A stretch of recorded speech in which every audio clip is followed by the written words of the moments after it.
जय शिवराय मित्रांनो, आम्ही मामाच्या गावाला आलेलो. तर येथे जवळच असणाऱ्या मंदिरात आम्ही दर्शन घ्यायला निघालेलो.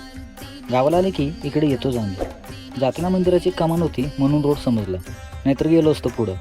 गाडी लावून मंदिरात निघालो. माई इकडे तिकडे पळत होती म्हणून तिच्या हाताला धरलं.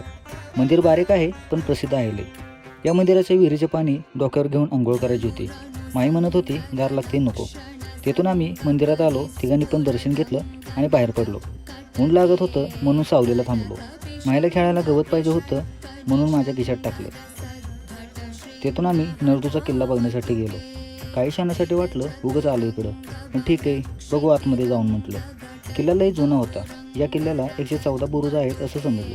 मला हा किल्ला कमी पण कोणाची तरी पर्सनल प्रॉपर्टी आहे असंच वाटायला लागलं. पुढे गेल्यावर किल्ल्याची माहिती बघितली. नर राजा होता, त्यांनी हा किल्ला बांधला होता. या पुढचा पार्ट नेक्स्ट व्हिडिओमध्ये बघा, त्यामुळे चॅनलला सबस्क्राईब करून ठेवा.